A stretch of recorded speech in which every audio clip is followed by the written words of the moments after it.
Assalamu aleyküm. Hürmetli Koçköprü avtomobil abonentleri. Avtomat korobka neyse so'rab berganlar uchun sizlarga avtomat korobka neyse uchun. Mashinamiz 2018-yilda ishlab chiqarilgan. 4 bo'sh balon hali oqshom qo'yilgan. Bir gün bo'lgan qo'yilganda bo'sh balon zo'r qo'yilgan. Ya'ni 2,5 million mashina 2,8 million so'mni ustanalik qilganlar. Endi mashinamizda kraska yo'q. 99,9% toza, 1% bo'lishi mumkin. Chunki egasi aytib berdi, yine kameradan ko'rsanib turibdi. Shu o'rinda kichkinagina petnosi bor ekan. Qolgan yillari 100% toza mashinamizda.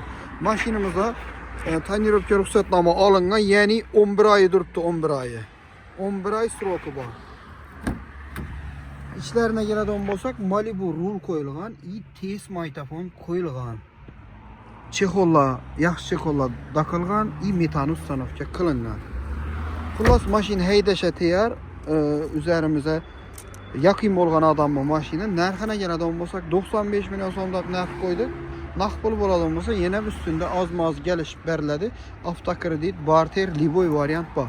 Agar avtokreditga chiqaraman desangizlar, taxminan bu mashinamizga 75-80 million so'm kredit berishim mumkin. Lekin oylik to'lovlari pes bahoda chiqadi, ya'ni 2,5 million atrofida oylik to'lov chiqadi. Endi narxi 95 bo'lsa, taxminan 75 million beradigan bo'lsa, 20 million so'm oldindan bersangizlar 75 millionni kredit qilib beramiz. Mashinamiz Qo'shko'pir avtoliderda sotuvda turadi. Manzilimizga keladigan bo'lsak, Qo'shko'pir tumanini Xiva quruqdan kelaverishda 10 qo'lda bo'ladi. Ya'ni 6 etajli zdaniyani doğrusunda bo'ladi. Inishning Aşı butkada bo'lamiz, xudo xolasa. Ban tarafimizga keladigan bo'lsak, Urganchdan kelishda Qo'shko'pir avtosavdoni Glavniy zdaniyasidan o'tgandan keyin oxirgi salon bo'ladi. Xiva quruqdan kelishda birinchi salon, Urganchdan kelishda oxirgi salon chap tarafda. Kelaverasizda 24 soat ishda odam bo'ladi.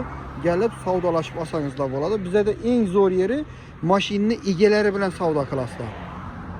Mashina egalari bilan savdo qilasizlar, bizlarga 1 so'm pul bermaysizlar, biza egani o'zi bizani rozi qilib ketadi. Esa ketdi. Sotuvda mashinlarimiz ko'p, kelaverasizlar.